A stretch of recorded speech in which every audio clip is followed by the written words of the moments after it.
สวัสดีพ่อแม่พี่น้องทุกท่านครับหากดูตัวเลขการค้าชายแดนไทยเมียนมาในช่วงไม่กี่ปีที่ผ่านมาจะพบความเปลี่ยนแปลงที่น่าสนใจอย่างยิ่งไม่ใช่แค่ปริมาณการค้าหรือมูลค่าส่งออกแต่คือสกุลเงินที่ถูกใช้จริงในการทำธุรกรรมในพื้นที่แม่สอดเมียวดีเงินบาทไม่ได้ทำหน้าที่เป็นเพียงเงินแลกเปลี่ยนชั่วคราวแต่กำลังถูกใช้เป็นหน่วยกำหนดราคาหน่วยชำระหนี้และหน่วยสะสมมูลค่าในกิจกรรมทางเศรษฐกิจที่เกิดขึ้นทุกวันนี่ไม่ใช่ปรากฏการณ์เชิงสัญลักษณ์แต่คือการเปลี่ยนแปลงเชิงโครงสร้างของระบบเศรษฐกิจชายแดนเมื่อราคาสินค้าถูกตั้งเป็นเงินบาทเมื่อค่าแรงถูกคำนวณเป็นเงินบาทเมื่อสัญญาซื้อขายจำนวนมากอ้างอิงเงินบาทนั่นหมายความว่าอำนาจในการกำหนดมาตรฐานได้เคลื่อนย้ายไปแล้วคำถามจึงไม่ใช่ว่าเงินบาทแข็งหรืออ่อนแต่คือใครกำลังเป็นผู้กำหนดกติกาเศรษฐกิจในพื้นที่ที่รัฐหนึ่งควบคุมได้จำกัดและอีกรัฐหนึ่งมีเสถียรภาพมากกว่าชายแดนไม่ใช่พื้นที่รอยต่อธรรมดามันคือจุดที่ระบบสองแบบมาปะทะกัน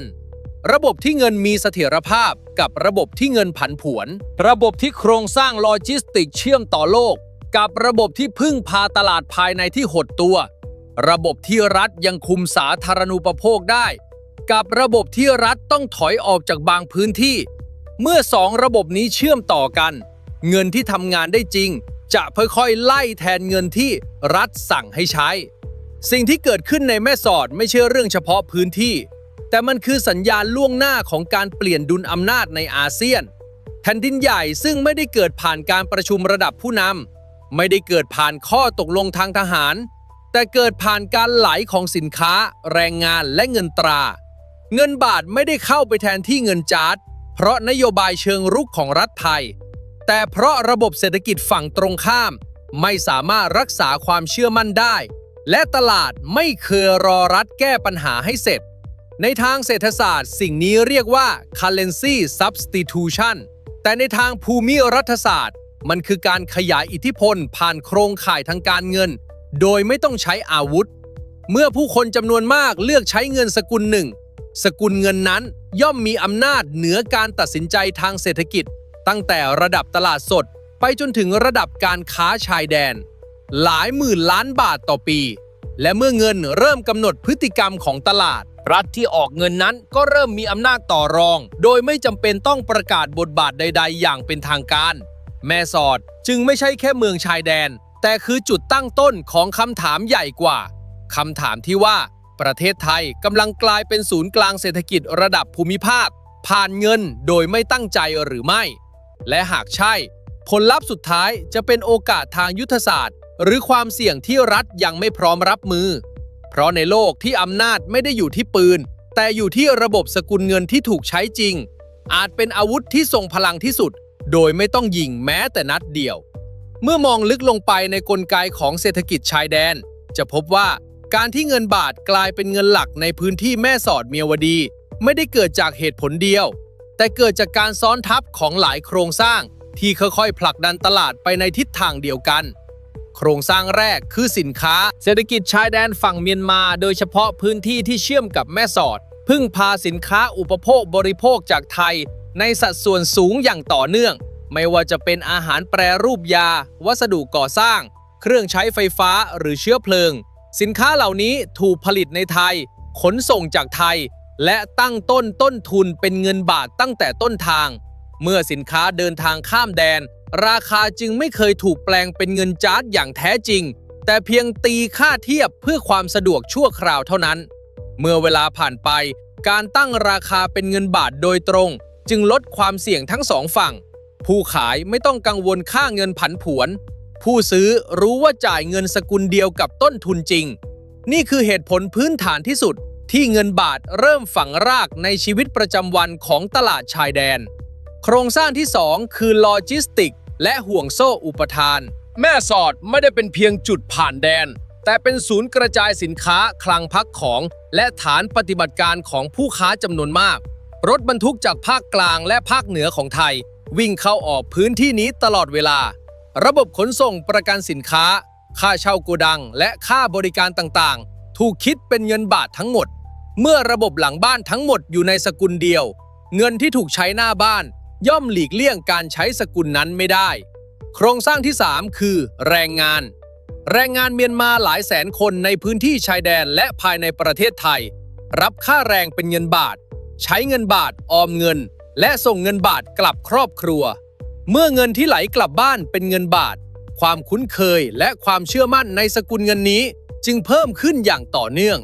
เงินบาทจึงไม่ได้เป็นเงินของพ่อค้าเท่านั้นแต่กลายเป็นเงินของครัวเรือนจำนวนมากในทางกลับกันเงินจ๊าดเผชิญแรงกดดันจากหลายด้าน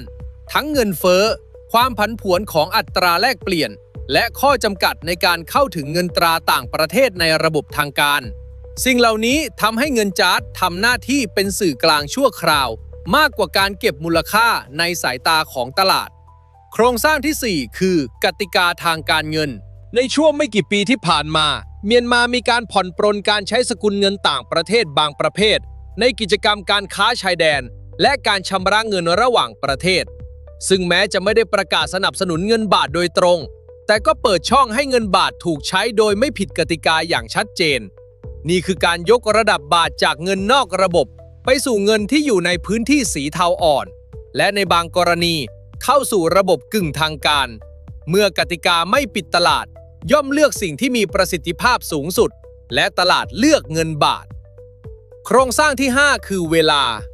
ยิ่งเงินบาทถูกใช้ติดต่อกันนานเท่าไหร่ต้นทุนในการกลับไปใช้เงินสกุลอื่นยิ่งสูงขึ้นผู้ค้าเริ่มตั้งบัญชีเป็นเงินบาทเริ่มคิดกำไรขาดทุนเป็นเงินบาทและเริ่มกำหนดความคุ้มค่าทางธุรกิจจากตัวเลขเงินบาททั้งหมดนี่คือจุดที่เงินสกุลหนึ่งเปลี่ยนสถานะจากทางเลือกเป็นมาตรฐานสิ่งสำคัญคือกระบวนการทั้งหมดนี้ไม่ได้ถูกออกแบบจากส่วนกลางไม่มีแผนยุทธศาสตร์ไม่มีเอกสารนโยบายไม่มีการประกาศชัยชนะแต่เกิดจากการตัดสินใจเล็กๆจำนวนมหาศาลของผู้คนในระบบเศรษฐกิจจริงและเมื่อการตัดสินใจเหล่านั้นไปในทิศทางเดียวกันผลลัพธ์ที่ได้คือการเปลี่ยนโครงสร้างอำนาจโดยปริยายแม่สอดจึงไม่ใช่เพียงเมืองชายแดนที่บาทถูกใช้เยอะแต่เป็นพื้นที่ที่เงินบาททำหน้าที่ครบทุกบทบาทของเงินอย่างแท้จริงตั้งแต่การตั้งราคาการชำระหนี้การออมไปจนถึงการอ้างอิงมูลค่าในอนาคตเมื่อเงินสกุลหนึ่งครองบทบาทเหล่านี้คำถามใหญ่ย่อมไม่ใช่แค่เรื่องเศรษฐกิจแต่คือใครกำลังเป็นผู้ถือคันโยกของระบบและอำนาจที่เกิดขึ้นโดยไม่ตั้งใจนี้กำลังจะพาประเทศไทยไปอยู่ในตำแหน่งใดของภูมิภาคอาเซียนในระยะยาวเมื่อเงินบาทเริ่มทำหน้าที่ครบถ้วนในตลาดชายแดนสิ่งที่ตามมาไม่ใช่เพียงความสะดวกในการซื้อขายแต่คือการก่อตัวของสิ่งที่เรียกว่าศรัทธาของตลาดซึ่งเป็นพลังที่รัฐไม่สามารถสั่งการได้โดยตรงและมักเกิดขึ้นก่อนที่นโยบายจะตามทันหลายปีศรัทธาของตลาดไม่ได้เกิดจากความรู้สึกแต่มาจากประสบการณ์ซ้ำๆของการใช้งานจริงเงินที่ใช้แล้วไม่ขาดทุนเงินที่เก็บไว้แล้วไม่หายเงินที่รับมาแล้วสามารถนำไปใช้ต่อได้ทันทีในพื้นที่ชายแดนเงินบาทผ่านการทดสอบเหล่านี้อย่างต่อเนื่องขณะที่เงินจ๊าดตกกลับล้มเหลวในบทบาทเดียวกันจากปัจจัยที่ตลาดไม่สามารถควบคุมได้ไม่ว่าจะเป็นเงินเฟ้อการควบคุมอัตราแลกเปลี่ยนการบังคับแปลงรายได้หรือความไม่แน่นอนของกติกาทางการเงินเมื่อเงินสกุลหนึ่งไม่สามารถรักษามูลค่าได้ตลาดจะไม่รอคำอธิบายจากรัฐแต่จะย้ายไปหาสิ่งที่เสถียรกว่าโดยอัตโนมัตินี่คือจุดเริ่มต้นของเศรษฐกิจพลังเงาเศรษฐกิจที่ไม่ได้อยู่นอกกฎหมายทั้งหมดแต่ไม่ได้อยู่ในกรอบที่รัฐออกแบบไว้ตั้งแต่ต้นการค้าชายแดนจำนวนมากไม่ได้ผ่านด่านอย่างเป็นทางการไม่ได้ถูกบันทึกในสถิติและไม่ได้อยู่ในสายตาของหน่วยงานกำกับดูแลแต่กลับเป็นกลไกหลักที่ทำให้สินค้าอาหารพลังงานและเงินสดไหลเวียนได้จริงในชีวิตประจำวันเศรษฐกิจแบบนี้ไม่ต้องการเอกสารครบถ้วนไม่ต้องการระบบธนาคารเต็มรูปแบบสิ่งที่ต้องการคือเงินที่ทุกคนยอมรับร่วมกันและเงินบาทกลายเป็นคำตอบนั้นเมื่อรัฐไม่สามารถควบคุมพื้นที่ได้เต็มที่เมื่อกติกาทางการเงินซับซ้อนเกินไปสำหรับการค้าขนาดเล็กเมื่อความเสี่ยงจากการถือเงินท้องถิ่นสูงเกินไปตลาดจะสร้างระบบของตัวเองขึ้นมาระบบนี้อาจไม่สวยงามอาจไม่โปร่งใสแต่มีประสิทธิภาพสูงอย่างน่าตกใจ ในระบบดังกล่าวเงินบาทไม่ได้เป็นเพียงสื่อกลางแต่เป็นเครื่องมือจัดการความเสี่ยงเป็นหลักประกันโดยปริยายและเป็นภาษากลางของเศรษฐกิจที่รัฐมองไม่เห็นสิ่งที่น่าสนใจคือเศรษฐกิจพลังเงาไม่ได้เล็กในหลายช่วงเวลามูลค่าการค้าผ่านช่องทางไม่เป็นทางการสูงกว่าช่องทางทางการอย่างมีนัยสำคัญโดยเฉพาะในช่วงที่ด่านปิดการเมืองตึงเครียดหรือกฎระเบียบถูกบังคับใช้อย่างเข้มงวดทุกครั้งที่ด่านปิดเศรษฐกิจไม่เคยหยุดมันเพียงเปลี่ยนเส้นทางและเส้นทางเหล่านั้นมักเลือกใช้เงินที่คล่องตัวที่สุดในมุมมองของรัฐเศรษฐกิจพลังเงาคือปัญหาแต่ในมุมมองของตลาดมันคือทางรอดตรงนี้เองที่อำนาจเริ่มเปลี่ยนมือไม่ใช่จากการยึดพื้นที่แต่จากการที่รัฐสูญเสียบทบาทในการกำหนดกติกาเมื่อรัฐไม่สามารถเก็บภาษีได้เต็มที่ไม่สามารถติดตามเงินได้ครบถ้วนไม่สามารถบังคับใช้กฎได้จริงอำนาจในการจัดระเบียบเศรษฐกิจจะค่อยๆเคลื่อนไปอยู่ในมือของผู้ที่ควบคุมสกุลเงินที่ถูกใช้เงินบาทจึงไม่ได้เป็นเพียงผู้ได้ประโยชน์จากสถานการณ์แต่กลายเป็นโครงสร้างพื้นฐานของเศรษฐกิจชายแดนโดยไม่รู้ตัวยิ่งระบบนี้ขยายตัวยิ่งยากที่จะดึงกลับเข้าสู่ระบบทางการเพราะต้นทุนในการเปลี่ยนกลับสูงขึ้นทุกวันผู้ค้าเริ่มวางแผนธุรกิจบนฐานเงินบาทเครือข่ายการค้าขยายตามเงินสกุลเดียวกันความเชื่อมั่นถูกสะสมซ้ำแล้วซ้ำเล่าในจุดนี้ศรัทธาของตลาดได้กลายเป็นพลังทางการเมืองโดยปริยายไม่ต้องมีการเลือกตั้งไม่ต้องมีการลงประชามติแต่สะท้อนผ่านการตัดสินใจทางเศรษฐกิจนับล้านครั้งในแต่ละวันและเมื่อเงินสกุลหนึ่งสามารถทำงานได้ดีในพื้นที่ที่รัฐล้มเหลวคำถามที่ตามมาจึงไม่ใช่ว่าเงินนั้นจะอยู่ได้นานแค่ไหนแต่คือรัฐที่เกี่ยวข้องทั้งหมดพร้อมหรือไม่ที่จะรับมือกับโครงสร้างอำนาจใหม่ที่ก่อตัวขึ้นจากตลาดโดยไม่ได้ขออนุญาตใครเลยเมื่อศรัทธาของตลาดก่อตัวจนเงินสกุลหนึ่งถูกใช้ซ้ำอย่างต่อเนื่องสิ่งที่ตามมาคือแรงกดดันต่อกติกาที่รัฐเคยออกแบบไว้เพราะกติกาที่ไม่สอดคล้องกับความจริงทางเศรษฐกิจจะค่อยๆถูกหลีกเลี่ยงโดยอัตโนมัติในบริบทของชายแดนไทยเมียนมาเงินบาทไม่ได้เติบโตเพราะอยู่เหนือกฎหมายแต่เติบโตเพราะกฎหมายไม่สามารถครอบคลุมการค้าจริงได้ทั้งหมดโดยเฉพาะการค้าขนาดเล็กการเคลื่อนย้ายสินค้ารายวันและการชำระเงินที่ต้องการความรวดเร็วในช่วงหลายปีที่ผ่านมาเมียนมามีการปรับกติกาทางการเงินหลายครั้งทั้งการควบคุมอัตราแลกเปลี่ยนการบังคับแปลงรายได้จากเงินตราต่างประเทศและการจำกัดการเข้าถึงสกุลเงินแข็งสิ่งเหล่านี้มีเป้าหมายเพื่อรักษาเสถียรภาพของระบบแต่ในทางปฏิบัติกลับสร้างต้นทุนให้กับผู้ค้าและผู้ประกอบการรายย่อยอย่างมากเมื่อกติกาเพิ่มต้นทุนตลาดจะหาทางลดต้นทุนนั้น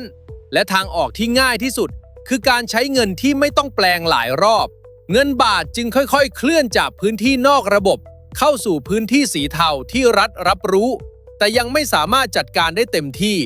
และในบางกรณีถูกใช้อย่างเปิดเผยโดยไม่ถูกลงโทษจุดเปลี่ยนสำคัญคือการที่เงินบาทเริ่มถูกยอมรับในกิจกรรมการค้าบางประเภทอย่างกึ่งทางการไม่ว่าจะเป็นการชำระค่าสินค้าข้ามแดนการเคลียร์บัญชีระหว่างผู้ค้าหรือการอ้างอิงราคาในสัญญาที่ไม่ได้จดทะเบียนในระบบส่วนกลางเมื่อกติกาไม่ได้ปิดตลาดจะขยายการใช้งานทันทีสิ่งนี้ทำให้บาทเปลี่ยนสถานะจากเงินนอกระบบเป็นเงินที่ระบบยอมให้มีอยู่แม้จะยังไม่ถูกประกาศอย่างเป็นทางการก็ตามในทางเศรษฐศาสตร์การเปลี่ยนสถานะนี้สำคัญอย่างยิ่งเพราะมันลดความเสี่ยงทางกฎหมายลดต้นทุนการทำธุรกรรมและเพิ่มความมั่นใจให้ผู้เล่นรายใหม่เข้ามาในระบบเมื่อความเสี่ยงลดลงปริมาณธุรกรรมจะเพิ่มขึ้นและเมื่อปริมาณเพิ่มบทบาทของเงินสกุลนั้นจะยิ่งฝังแน่นสิ่งที่น่าสนใจคือกระบวนการทั้งหมดนี้ไม่ได้เกิดจากการผลักดันของรัฐไทยโดยตรงไม่มีนโยบายส่งออกเงินบาทไม่มีแผนขยายอิทธิพลทางการเงินแต่เกิดจากการที่ระบบเศรษฐกิจฝั่งหนึ่งไม่สามารถรองรับความต้องการของตลาดได้เต็มที่ขณะที่อีกฝั่งมีสกุลเงินที่เสถียรกว่าและเข้าถึงง่ายกว่าในเวลาเดียวกันเมียนมาก็ต้องเผชิญกับแรงกดดันด้านการส่งออก การนำเข้าและสภาพคล่องของเงินตราต่างประเทศการผ่อนปรนกติกาบางส่วนจึงเป็นทางเลือกที่หลีกเลี่ยงไม่ได้แม้จะรู้ว่าการเปิดช่องเช่นนี้จะทำให้เงินสกุลอื่นมีบทบาทมากขึ้นก็ตามนี่คือความย้อนแย้งของการกำกับเศรษฐกิจในภาวะวิกฤตยิ่งควบคุมเข้มตลาดยิ่งหาทางออกเองและทางออกนั้นมักอยู่นอกกรอบที่รัฐคาดไว้เมื่อบาทเริ่มทำหน้าที่เป็นเงินอ้างอิงในระบบกึ่งทางการบทบาทของธนาคารระบบการชำระเงินและตัวกลางทางการเงินก็เริ่มปรับตามร้านค้าบางแห่งเริ่มตั้งบัญชีเป็นเงินบาทผู้ค้าบางกลุ่มเริ่มสะสมสภาพคล่องเป็นเงินบาทเพื่อรอจังหวะซื้อขายระบบหลังบ้านค่อยๆเปลี่ยนตามโดยไม่ต้องมีคำสั่งใดๆนี่คือการเปลี่ยนแปลงเชิงโครงสร้างที่เงียบมากไม่มีข่าวใหญ่ไม่มีประกาศแต่มีผลกระทบยาวนานเพราะเมื่อเงินสกุลหนึ่งเข้าสู่กติกาแม้เพียงบางส่วนมันจะไม่กลับไปอยู่ในเงามืดแบบเดิมอีกต่อไปแต่จะค่อยๆแทรกตัวเข้าไปในพื้นที่ที่รัฐต้องยอมรับการมีอยู่ของมันและเมื่อรัฐยอมรับแม้เพียงโดยปริยายอำนาจในการกำหนดจังหวะของเศรษฐกิจชายแดนก็เริ่มเปลี่ยนมืออย่างเป็นรูปธรรมเงินบาทในบริบทนี้จึงไม่ได้เป็นเพียงเครื่องมือของตลาดแต่กลายเป็นตัวแปรสำคัญในสมการอำนาจระหว่างรัฐที่ยังไม่มีใครกล้าพูดออกมาตรงๆแต่ทุกฝ่ายกำลังรับรู้ถึงผลลัพธ์ที่กำลังก่อตัวขึ้นอย่างชัดเจนเมื่อเงินบาทเริ่มฝังตัวอยู่ในกติกากึ่งทางการสิ่งที่ขยายตัวตามมาอย่างรวดเร็วคือเศรษฐกิจที่อยู่นอกสายตารัฐซึ่งไม่ได้หมายถึงอาชญากรรมทั้งหมดแต่คือเศรษฐกิจจริงจำนวนมากที่ไม่สามารถดำเนินอยู่ในกรอบปกติได้เศรษฐกิจแบบนี้เกิดขึ้นจากช่องว่างของกฎหมายช่องว่างของการบังคับใช้และช่องว่างของความเร็วที่รัฐตามไม่ทันตลาดในพื้นที่ชายแดนการค้าขายจำนวนมหาศาลไม่สามารถรอเอกสารครบถ้วนไม่สามารถรอการอนุมัติหลายชั้นและไม่สามารถแบกรับต้นทุนจากอัตราแลกเปลี่ยนที่ผันผวนได้การค้าจึงเลือกเส้นทางที่สั้นที่สุดเร็วที่สุดและเสี่ยงน้อยที่สุดในเชิงปฏิบัติผลลัพธ์คือเศรษฐกิจเงาที่ไม่ต้องพึ่งระบบธนาคารไม่ต้องพึ่งใบอนุญาตและไม่ต้องพึ่งการรับรองจากรัฐส่วนกลางสิ่งที่ระบบนี้ต้องการมีเพียง3อย่างเงินที่ใช้ได้จริงเครือข่ายที่เชื่อใจกันและเส้นทางที่ไม่สะดุดเงินบาทตอบโจทย์ทั้ง3อย่างพร้อมกันเมื่อเงินบาทกลายเป็นเงินกลางของเศรษฐกิจเงาอำนาจในการหมุนระบบจึงไม่ได้อยู่ที่หน่วยงานกำกับแต่อยู่ที่ผู้ถือสภาพคล่องใครถือเงินบาทมากคนนั้นต่อรองได้มากใครเข้าถึงเงินบาทได้เร็วคนนั้นได้เปรียบเชิงเวลาในระบบนี้ไม่จำเป็นต้องมีธนาคารแต่ต้องมีคนกลางไม่จำเป็นต้องมีสัญญาแต่ต้องมีความสัมพันธ์เครือข่ายการค้าจึงเติบโตในรูปแบบที่รัฐไม่สามารถแยกเป็นหน่วยๆได้มันเป็นเครือข่ายซ้อนเครือข่ายเชื่อมโยงพ่อค้ารถขนส่งโกดังคนปล่อยเงินและผู้คุมเส้นทางเข้าด้วยกันโดยมีเงินบาทเป็นแกนกลางสิ่งที่น่ากังวลคือเมื่อระบบนี้ขยายตัวจนมีขนาดใหญ่รัฐจะเริ่มเสียความสามารถในการมองเห็นเศรษฐกิจจริงสถิติการค้าอาจไม่สะท้อนความเคลื่อนไหวจริงตัวเลขภาษีอาจไม่สัมพันธ์กับความมั่งคั่งที่เกิดขึ้นนโยบายเศรษฐกิจอาจออกแบบจากข้อมูลที่ไม่ครบถ้วนในสภาพเช่นนี้รัฐจะเริ่มแก้ปัญหาผิดจุดโดยไม่รู้ตัวเพราะสิ่งที่เห็นไม่ใช่สิ่งที่เกิดขึ้นจริงทุกครั้งที่ด่านถูกปิดทุกครั้งที่การเมืองตึงเครียดทุกครั้งที่กฎระเบียบถูกบังคับใช้อย่างเข้มงวดเศรษฐกิจเงาจะขยายตัวไม่ใช่เพราะผู้คนต้องการหลบเลี่ยงแต่เพราะระบบปกติไม่สามารถรองรับชีวิตจริงได้เงินบาทในบริบทนี้จึงไม่ได้เป็นเพียงสกุลเงินแต่เป็นโครงสร้างพื้นฐานของเศรษฐกิจคู่ขนาน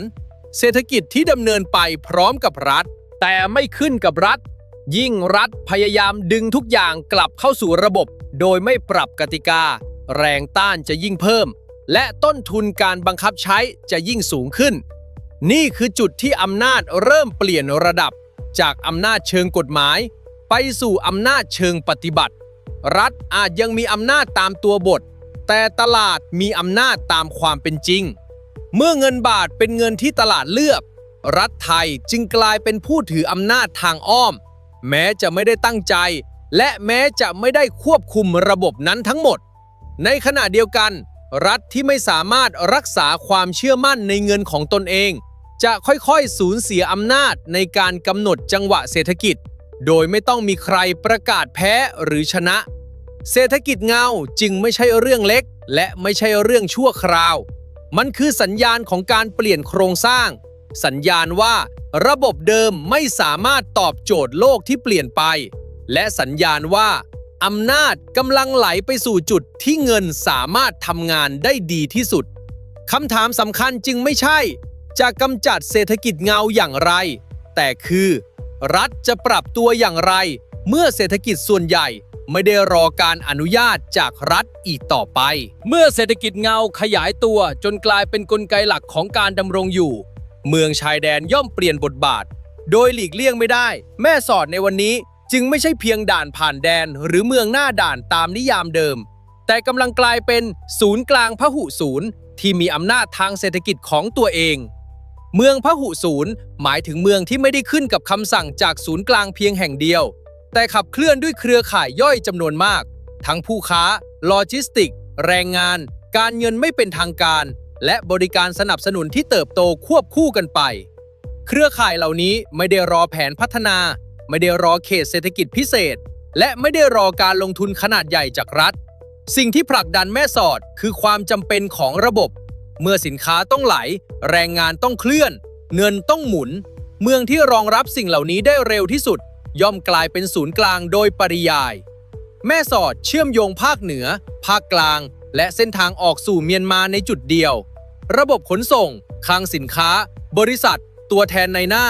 ค้าแรงงานและผู้ปล่อยสินเชื่อในระบบไม่เป็นทางการจึงรวมตัวกันอย่างหนาแน่นโดยไม่ต้องมีป้ายประกาศว่าเป็นศูนย์กลางในเมืองแบบนี้อำนาจไม่ได้อยู่ที่อาคารราชการแต่อยู่ที่โกดังอยู่ที่ลานรถบรรทุกอยู่ที่จุดแลกเงินและอยู่ที่คนที่สามารถทำให้ธุรกรรมไม่สะดุดเงินบาทจึงไม่ได้เป็นเพียงเครื่องมือชำระเงินแต่เป็นภาษากลางที่เชื่อมเครือข่ายทั้งหมดเข้าด้วยกันเมื่อเมืองชายแดนเติบโตด้วยตรรกะของตลาดบทบาทของประชาชนก็เปลี่ยนตามพ่อค้าแม่ค้าขนาดเล็กเริ่มมีอำนาจต่อรองแรงงานเริ่มเลือกงานจากค่าแรงที่อ้างอิงเงินบาทผู้ประกอบการท้องถิ่นเริ่มคิดการลงทุนจากอุปสงค์จริงไม่ใช่จากโครงการรัฐนี่คือการกระจายอำนาจทางเศรษฐกิจในรูปแบบที่รัฐไม่ได้ออกแบบแต่เกิดขึ้นจริงในอดีตเมืองชายแดนมักถูกมองเป็นพื้นที่รองเป็นพื้นที่กันชนเป็นปลายทางของนโยบายแต่ในบริบทใหม่เมืองชายแดนกลับกลายเป็นจุดเริ่มต้นของการเปลี่ยนแปลงการไหลของเงินและสินค้าจากแม่สอดไม่ได้หยุดอยู่ที่ชายแดนแต่วิ่งลึกเข้าไปในโครงสร้างเศรษฐกิจระดับภูมิภาคเชื่อมโยงกับเมืองรองเมืองอุตสาหกรรมและศูนย์บริโภคขนาดใหญ่เมื่อเมืองหนึ่งสามารถกำหนดจังหวะของการไหลเวียนได้เมืองนั้นย่อมมีอำนาจเหนือพื้นที่อื่นโดยไม่ต้องมีตำแหน่งทางการเมืองนี่คืออำนาจใหม่ของประชาชนอำนาจที่ไม่ได้มาจากการเลือกตั้งแต่จากบทบาทในห่วงโซ่เศรษฐกิจอย่างไรก็ตามการเติบโตลักษณะนี้ก็มาพร้อมความเสี่ยงเมื่อเมืองโตเร็วกว่าโครงสร้างกำกับปัญหาความเหลื่อมล้ำอาชญากรรมและความเปราะบางทางสังคมจะเพิ่มขึ้นตามไปด้วยรัฐที่ยังมองแม่สอดเป็นเพียงด่านจะไม่สามารถออกแบบนโยบายที่ตอบโจทย์ได้เพราะสิ่งที่เกิดขึ้นจริงนั้นลึกและซับซ้อนกว่าภาพบนกระดาษในทางกลับกันหากรัฐยอมรับว่าเมืองชายแดนกำลังกลายเป็นศูนย์กลางใหม่คำถามเชิงยุทธศาสตร์จะเปลี่ยนทันทีจากการควบคุมเป็นการกำกับจากการสั่งการเป็นการเชื่อมโยงแม่สอดในวันนี้จึงไม่ใช่แค่เรื่องของพื้นที่แต่เป็นต้นแบบของการเปลี่ยนโครงสร้างอำนาจทางเศรษฐกิจที่เกิดจากล่างขึ้นบนและอาจเกิดซ้ำในเมืองชายแดนอื่นของภูมิภาคเมื่อเงินสามารถสร้างศูนย์กลางได้โดยไม่ต้องมีประกาศโดยไม่ต้องมีแผนแม่บทคำถามสุดท้ายจึงไม่ใช่เมืองชายแดนจะโตแค่ไหนแต่คือรัฐพร้อมหรือไม่ที่จะอยู่ร่วมกับศูนย์กลางใหม่ที่ไม่ได้ถือกำเนิดจากอำนาจของรัฐเองเมื่อเมืองชายแดนกลายเป็นศูนย์กลางพหุศูนย์อำนาจรูปแบบใหม่ก็เริ่มปรากฏชัดขึ้นอำนาจที่ไม่ได้มาจากกองกำลัง ไม่ได้มาจากข้อตกลงทางทหารและไม่ได้มาจากถ้อยแถลงทางการทูตแต่เกิดจากการควบคุมโครงข่ายที่ทำให้เศรษฐกิจเดินได้ในบริบทนี้เงินบาทไม่ได้เป็นเพียงสกุลเงินที่ถูกเลือกใช้แต่กลายเป็นส่วนหนึ่งของโครงสร้างอำนาจทางภูมิรัฐศาสตร์โดยไม่ตั้งใจเพราะเมื่อเงินทำหน้าที่เป็นแกนกลางของการค้าการจ้างงานและการสะสมมูลค่าโครงข่ายอื่นๆจะค่อยๆถูกผูกเข้ากับเงินนั้นโดยอัตโนมัติโครงข่ายแรกคือพลังงานไฟฟ้าน้ำมันและเชื้อเพลิงที่หล่อเลี้ยงกิจกรรมทางเศรษฐกิจจำนวนมากในฝั่งชายแดนถูกเชื่อมโยงกับระบบของไทยอย่างหลีกเลี่ยงไม่ได้เมื่อการจ่ายเงินการตั้งราคาและการเคลียร์บัญชีอ้างอิงเงินบาทความสามารถในการเข้าถึงพลังงานก็กลายเป็นคันโยกทางอำนาจทันทีโครงข่ายที่ 2 คือการสื่อสารอินเทอร์เน็ตและโครงสร้างโทรคมนาคมคือเส้นเลือดของเศรษฐกิจยุคใหม่ตั้งแต่การสั่งซื้อการประสานงานโลจิสติกส์ไปจนถึงธุรกรรมทางการเงินเมื่อโครงข่ายเหล่านี้ผูกกับพื้นที่และระบบที่ใช้เงินบาทเป็นหลักการควบคุมหรือจำกัดการเข้าถึงจะส่งผลกระทบต่อเศรษฐกิจในทันทีโดยไม่ต้องใช้กำลังใดๆโครงข่ายที่ 3 คือการชำระเงินแม้เศรษฐกิจงานจะพึ่งพาเงินสดเป็นหลักแต่การเคลื่อนย้ายเงินจำนวนมากการพักสภาพคล่องและการหมุนเงินข้ามพื้นที่ยังต้องอาศัยจุดเชื่อมต่อกับระบบที่มั่นคงกว่าเมื่อเงินบาททำหน้าที่เป็นสะพานเชื่อมระหว่างระบบไม่เป็นทางการกับระบบถึงทางการอำนาจในการกำหนดจังหวะของเงินจึงเพิ่มขึ้นอย่างเงียบงันทั้งหมดนี้ทำให้ประเทศไทยถือคันโยกเชิงโครงสร้างหลายชั้นไม่ใช่เพราะตั้งใจยึดอำนาจแต่เพราะระบบเศรษฐกิจรอบข้างพึ่งพาโครงข่ายเหล่านี้มากขึ้นเรื่อยๆนี่คือรูปแบบของอำนาจที่ไม่ต้องประกาศอำนาจที่ไม่ต้องแสดงธงและอำนาจที่ไม่ต้องอธิบายเหตุผลต่อสาธารณะในทางภูมิรัฐศาสตร์นี่คือซอฟต์พาวเวอร์ที่จับต้องได้ไม่ใช่ภาพลักษณ์ไม่ใช่วัฒนธรรมแต่คือความสามารถในการทำให้ระบบเดินหรือหยุดได้สิ่งที่ทำให้อำนาจลักษณะนี้ทรงพลังคือความกำกวมไม่มีเส้นแบ่งชัดเจนว่าเป็นมาตรการทางเศรษฐกิจหรือความมั่นคงไม่มีคำประกาศว่าเป็นการกดดันทางการเมืองแต่ผลลัพธ์กลับส่งแรงสั่นสะเทือนถึงระดับรัฐอย่างไรก็ตามอำนาจแบบนี้มีด้านกลับที่อันตรายยิ่งโครงข่ายถูกใช้เป็นคันโยกมากเท่าไหร่แรงพึ่งพาจะยิ่งเพิ่มและแรงต่อต้านก็จะค่อยๆสะสมเศรษฐกิจชายแดนที่พึ่งพาเงินบาทมากขึ้นย่อมเปราะบางต่อการเปลี่ยนแปลงนโยบายของไทยไม่ว่าจะตั้งใจหรือไม่ตั้งใจและเมื่อความเปราะบางนั้นกระทบชีวิตผู้คนจำนวนมากแรงกดดันทางการเมืองจะย้อนกลับมาในรูปแบบอื่นในขณะเดียวกันไทยเองก็ไม่สามารถใช้คันโยกเหล่านี้ได้อย่างเสรีเพราะเศรษฐกิจชายแดนที่เติบโตขึ้นได้กลายเป็นส่วนหนึ่งของเศรษฐกิจไทยไปแล้วการหยุดระบบหนึ่งย่อมสะเทือนอีกระบบหนึ่งตามมานี่คือกับดักของอำนาจเชิงโครงสร้างยิ่งมีอิทธิพลมากยิ่งต้องระมัดระวังมากเงินบาทในวันนี้จึงไม่ใช่แค่สกุลเงินแต่เป็นจุดตัดของผลประโยชน์ความมั่นคงและการเมืองระดับภูมิภาคเมื่อการค้าการเงินพลังงานและการสื่อสารถูกร้อยเข้าด้วยกันผ่านเงินสกุลเดียวการเปลี่ยนขั้วอำนาจจึงไม่จำเป็นต้องเกิดจากเหตุการณ์ใหญ่โตแต่สามารถค่อยๆเกิดขึ้นจากการตัดสินใจเชิงเทคนิคจากการปรับกติกาเล็กๆหรือจากการปล่อยให้ระบบดำเนินไปตามแรงเฉื่อยของตลาดคำถามสำคัญจึงไม่ใช่ประเทศไทยมีอำนาจมากแค่ไหนแต่คือประเทศไทยเข้าใจอำนาจที่ตนเองถืออยู่ดีพอหรือไม่และพร้อมหรือไม่ที่จะบริหารอำนาจแบบไม่ตั้งใจนี้โดยไม่ทำให้ภูมิภาคทั้งภูมิภาคไหลเข้าสู่ความไม่สมดุลที่ควบคุมไม่ได้อำนาจที่เกิดจากเงินและโครงข่ายไม่ได้ให้ผลบวกเพียงด้านเดียวเพราะในขณะที่เงินบาทขยายบทบาทออกนอกพรมแดนภาระก็เริ่มสะท้อนกลับมาที่เศรษฐกิจไทยอย่างชัดเจนขึ้นเรื่อยๆเมื่อเงินบาทถูกมองว่าเป็นเงินปลอดภัยในภูมิภาคความต้องการถือเงินบาทย่อมเพิ่มขึ้นทั้งจากการค้าการออมและการพักมูลค่าเงินที่ไหลเข้ามาเหล่านี้ไม่ได้แยกว่ามาจากระบบทางการหรือไม่เป็นทางการแต่มีผลเหมือนกันคือกดดันให้เงินบาทแข็งค่าอย่างต่อเนื่องเงินบาทที่แข็งขึ้นในเชิงภูมิรัฐศาสตร์อาจดูเหมือนความได้เปรียบแต่ในเชิงเศรษฐกิจจริงมันคือแรงกดดันโดยตรงต่อผู้ส่งออกผู้ผลิต และแรงงานในประเทศผู้ประกอบการไทยจำนวนมากไม่ได้ขายของด้วยอำนาจต่อรองแบบมหาอำนาจพวกเขาขายของในตลาดที่แข่งขันด้านราคาเมื่อเงินบาทแข็งต้นทุนในรูปสกุลเงินต่างประเทศจะสูงขึ้นทันทีกำไรหดพื้นที่แข่งขันแคบลงและบางรายต้องถอยออกจากตลาดโดยไม่มีใครพูดถึงในขณะเดียวกันเงินบาทที่แข็งยังดึงดูดเงินทุนระยะสั้นและธุรกรรมเก็งกำไร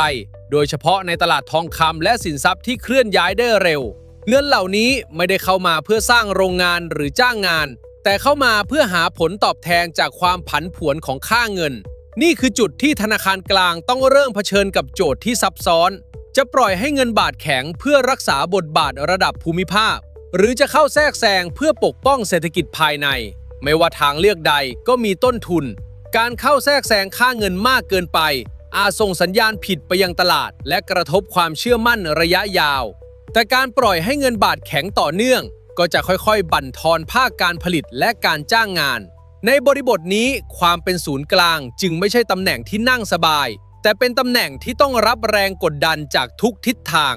เศรษฐกิจชายแดนที่พึ่งพาเงินบาทตลาดภูมิภาคที่มองเงินบาทเป็นเงินสำรองและเศรษฐกิจในประเทศที่ต้องแข่งขันในเวทีโลกทั้งหมดนี้ดึงเงินบาทไปคนละทิศปัญหาที่ลึกกว่านั้นคือระบบนโยบายจำนวนมากของไทยยังถูกออกแบบบนสมมุติฐานเดิมสมมุติฐานว่าเงินบาทเป็นเพียงเครื่องมือภายในประเทศไม่ใช่ตัวแปรเชิงภูมิรัฐศาสตร์เมื่อบทบาทของเงินบาทเปลี่ยนแต่กรอบคิดยังเหมือนเดิมความเสี่ยงเชิงระบบจะเพิ่มขึ้นโดยไม่รู้ตัวในระยะสั้นผลกระทบอาจยังดูจำกัดแต่ในระยะยาวความไม่สมดุลจะสะสมผู้ได้ประโยชน์จากเงินแข็งอาจเป็นกลุ่มเล็กขณะที่ผู้แบกรับต้นทุนคือแรงงานและผู้ประกอบการจำนวนมากนี่คือราคาของอิทธิพล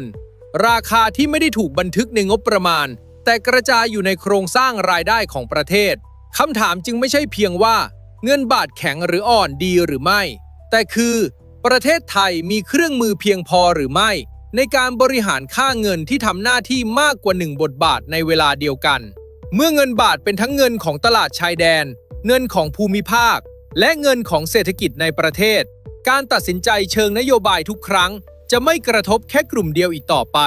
และเมื่อผลกระทบเริ่มเชื่อมโยงกันเป็นลูกโซ่ความท้าทายที่แท้จริงจึงไม่ใช่เรื่องเทคนิคแต่คือการยอมรับความจริงว่าประเทศไทยกำลังก้าวเข้าสู่สถานะใหม่สถานะที่อำนาจทางการเงินไม่ใช่ของฟรีและทุกความได้เปรียบมาพร้อมภาระที่ต้องรับผิดชอบอย่างหลีกเลี่ยงไม่ได้เมื่อแรงกดดันจากค่าเงินบาทสะท้อนกลับสู่เศรษฐกิจไทยคำถามเชิงยุทธศาสตร์จึงขยับจากระดับเมืองชายแดนไปสู่ระดับภูมิภาคอย่างหลีกเลี่ยงไม่ได้เพราะหากจะพูดถึงการขยายอิทธิพลทางการเงินในอาเซียนสิ่งที่สำคัญกว่าการใช้เงินสดคือรางของระบบการเงินที่เงินไหลผ่านในโลกเศรษฐกิจยุคใหม่อำนาจไม่ได้อยู่ที่ใครถือธนบัตรมากกว่าแต่อยู่ที่ใครควบคุมเส้นทางการชำระเงินใครกำหนดมาตรฐานและใครเป็นจุดเชื่อมต่อที่ทุกระบบต้องผ่านเงินบาทในตลาดชายแดนคือภาพปลายทางของกระบวนการนี้แต่สิ่งที่อยู่เบื้องหลังคือการสร้างเครือข่ายการชำระเงินการค้าสกุลเงินท้องถิ่นและการลดการพึ่งพาเงินดอลลาร์ในระดับภูมิภาคอาเซียนในช่วงหลายปีที่ผ่านมาเผชิญแรงกดดันร่วมกันค่าเงินผันผวนเงินทุนเคลื่อนย้ายเร็วและความเสี่ยงจากการพึ่งพาสกุลเงินภายนอกมากเกินไปผลลัพธ์คือความพยายามสร้างระบบที่ใช้สกุลเงินท้องถิ่นในการค้าระหว่างกันไม่ใช่เพื่อท้าทายระบบโลกแต่เพื่อเพิ่มอำนาจต่อรองและลดความเปราะบางในกรอบนี้ประเทศที่มีระบบการเงินเสถียรโครงสร้างชำระเงินพร้อมและสกุลเงินที่ได้รับความเชื่อมั่นย่อมกลายเป็นจุดศูนย์กลางโดยธรรมชาติไทยอยู่ในตำแหน่งนั้นโดยไม่ต้องประกาศเพราะเงินบาทมีทั้งสภาพคล่องความคุ้นเคยในภูมิภาคและระบบรองรับที่เชื่อมต่อได้จริงการเชื่อมโยงระบบชำระเงินข้ามประเทศการใช้สกุลเงินท้องถิ่นในการค้าระหว่างกันและการพัฒนามาตรฐานร่วมทำให้เงินบาทไม่ได้เดินทางเพียงลำพังแต่วิ่งไปบนรางที่รัฐและสถาบันการเงินร่วมกันวางไว้สิ่งนี้แตกต่างจากเศรษฐกิจเงาอย่างสิ้นเชิงเพราะเป็นอิทธิพลที่โปร่งใสตรวจสอบได้และขยายตัวผ่านความร่วมมืออย่างไรก็ตาม จุดตัดสำคัญอยู่ที่การบริหารสมดุลหากปล่อยให้บาทขยายบทบาทในระบบทางการเร็วเกินไปแรงกดดันต่อค่าเงินจะเพิ่มหากชะลอมากเกินไปโอกาสเชิงยุทธศาสตร์อาจหลุดมือนี่คือเกมละเอียดไม่ใช่เกมชนะขาดแต่เป็นเกมรักษาตำแหน่งอิทธิพลทางการเงินแบบนี้ไม่สามารถเร่งได้เพราะความเชื่อมั่นต้องใช้เวลาและไม่สามารถถอยแบบฉับพลันได้เพราะระบบที่เชื่อมโยงแล้วจะส่งแรงสะเทือนเป็นลูกโซ่ในมุมนี้แม่สอดคือภาพจำลองขนาดย่อของสิ่งที่อาจเกิดขึ้นในระดับอาเซียนเงินหนึ่งสกุลกลายเป็นภาษากลางไม่ใช่เพราะบังคับแต่เพราะระบบรอบข้างเลือกใช้หากใครสามารถยกระดับบทบาทจากเงินสดชายแดนไปสู่การเป็นศูนย์กลางของรางการเงินผลลัพธ์จะเปลี่ยนจากอิทธิพลเฉพาะพื้นที่เป็นอำนาจเชิงโครงสร้างระดับภูมิภาคแต่หากจัดการพลาดเงินบาทอาจถูกดึงไปทำหน้าที่ที่เกินขีดความสามารถของเศรษฐกิจไทยเองจนกลายเป็นภาระมากกว่าความได้เปรียบคำถามสำคัญจึงไม่ใช่ว่าไทยจะยึดอาเซียนหรือไม่แต่คือไทยจะวางตัวเองอย่างไรในฐานะจุดเชื่อมต่อทางการเงินที่ทุกฝ่ายต้องพึ่งพาโดยไม่ทำให้ระบบเสียสมดุลเพราะในโลกที่เงินเดินทางบนรางผู้ที่ควบคุมรางไม่จำเป็นต้องวิ่งเร็วที่สุดแต่ต้องมั่นคงที่สุดและหากเงินบาทจะก้าวไปถึงจุดนั้นจริงการตัดสินใจเชิงนโยบายในวันนี้จะเป็นตัวกำหนดว่าประเทศไทยจะเป็นเพียงทางผ่านของเงินหรือจะกลายเป็นศูนย์กลางที่โครงสร้างการเงินของภูมิภาคไม่สามารถหลีกเลี่ยงได้เมื่อมองภาพทั้งหมดตั้งแต่ชายแดนเล็กๆอย่างแม่สอดไปจนถึงโครงข่ายการเงินระดับภูมิภาคจะเห็นชัดว่าเรื่องนี้ไม่ใช่ปรากฏการณ์ชั่วคราวและไม่ใช่ผลลัพธ์จากการตัดสินใจใดการตัดสินใจหนึ่งแต่คือการเคลื่อนตัวของโครงสร้างอำนาจที่เกิดจากแรงรวมของตลาดระบบและเวลาเงินบาทไม่ได้ถูกออกแบบมาให้เป็นเครื่องมือทางภูมิรัฐศาสตร์แต่กำลังถูกใช้งานในบทบาทนั้นอย่างหลีกเลี่ยงไม่ได้คำถามสุดท้ายจึงไม่ใช่ว่าเงินบาทจะไปได้ไกลแค่ไหนแต่คือเส้นทางข้างหน้าจะพาประเทศไทยไปในทิศทางใดหากมองไปข้างหน้า3ฉากทัดหลักเริ่มปรากฏอย่างชัดเจนฉากทัดแรกคือการยกระดับอย่างมีระบบแม่สอดและเมืองชายแดนถูกยอมรับว่าเป็นศูนย์กลางเศรษฐกิจใหม่อย่างเป็นทางการรัฐปรับกติกาให้สอดคล้องกับความจริงดึงเศรษฐกิจเงาเข้าสู่ระบบโดยลดต้นทุนการปฏิบัติตามกฎหมายพัฒนาโครงสร้างพื้นฐานการเงินการชำระเงินและการกำกับดูแลให้ทันกับการไหลของเงินในฉากทัดนี้เงินบาทจะไม่ใช่แค่เงินที่ถูกใช้แต่เป็นเงินที่ถูกบริหารอิทธิพลทางการเงินจะกลายเป็นสินทรัพย์เชิงยุทธศาสตร์ที่ช่วยให้ไทยเป็นศูนย์กลางการเชื่อมต่อของอาเซียนโดยไม่บั่นทอนเศรษฐกิจภายในฉากทัดที่2คือการเติบโตแบบปล่อยตามแรงเฉื่อยบาทยังคงครองบทบาทในตลาดชายแดนเศรษฐกิจเงายังคงขยายเมืองชายแดนยังโตแต่รัฐยังตามหลังในเส้นทางนี้อิทธิพลจะเพิ่มขึ้นพร้อมความเสี่ยงปัญหาฟอกเงินอาชญากรรมข้ามชาติและความเหลื่อมล้ำจะค่อยๆแทรกซึมเข้ามาในโครงสร้างเศรษฐกิจจนต้นทุนทางสังคมและความมั่นคงสูงเกินจะมองข้ามอำนาจที่ไม่ได้รับการบริหารสุดท้ายจะย้อนกลับมากดดันผู้ถืออำนาจเองฉากทัดที่3คือการสะดุดอย่างฉับพลันการบังคับใช้กติกาแบบปัดขาดการปิดช่องทางโดยไม่สร้างทางเลือกหรือความผันผวนจากภายนอกที่รุนแรงเกินรับมือในกรณีนี้เงินและเครือข่ายจะไม่หายไปแต่จะไหลออกจากการควบคุมอย่างถาวรรัฐจะสูญเสียทั้งรายได้ความสามารถในการกำกับและโอกาสในการเป็นศูนย์กลางในระยะยาวทั้ง3ฉากทัดไม่ได้ขึ้นกับตลาดเพราะตลาดได้เลือกทิศทางของมันไปแล้วแต่ขึ้นกับการตัดสินใจเชิงนโยบายและความเข้าใจเชิงโครงสร้างของรัฐไทยเองสิ่งที่เกิดขึ้นในแม่สอดสอนบทเรียนสำคัญอำนาจยุคใหม่ไม่ได้เริ่มจากประกาศไม่ได้เริ่มจากยุทธศาสตร์บนกระดาษแต่เริ่มจากสิ่งที่ทำงานได้จริงในชีวิตประจำวันเงินที่คนใช้ระบบที่คนพึ่งและเครือข่ายที่คนไม่สามารถหลีกเลี่ยงเมื่อองค์ประกอบเหล่านี้มาบรรจบกันอำนาจจะก่อตัวขึ้นเองโดยไม่ต้องขออนุญาตใครประเทศไทยในวันนี้จึงยืนอยู่บนจุดเปลี่ยนที่สำคัญไม่ใช่เพราะเลือกจะเป็นศูนย์กลางแต่เพราะกำลังถูกดึงเข้าสู่บทบาทนั้น คำถามสุดท้ายจึงไม่ใช่จะหยุดกระแสนี้ได้หรือไม่ แต่คือจะยอมรับมันอย่างมีสติ หรือปล่อยให้มันพาไปโดยไร้ทิศทาง เพราะในโลกที่อำนาจไม่ได้อยู่ที่อาวุธ แต่อยู่ที่ระบบสกุลเงินที่ถูกใช้จริง อาจเป็นตัวกำหนดอนาคตของประเทศได้มากกว่านโยบายใดๆที่เขียนไว้บนกระดาษ และหากเงินบาทกำลังกลายเป็นอาวุธแห่งอิทธิพลระดับภูมิภาคจริงคำถามที่หลีกเลี่ยงไม่ได้คือประเทศไทยพร้อมหรือยังที่จะถืออาวุธนั้นอย่างรับผิดชอบก่อนที่มันจะเปลี่ยนมือหรือหันกลับมาทำร้ายโครงสร้างของประเทศเอง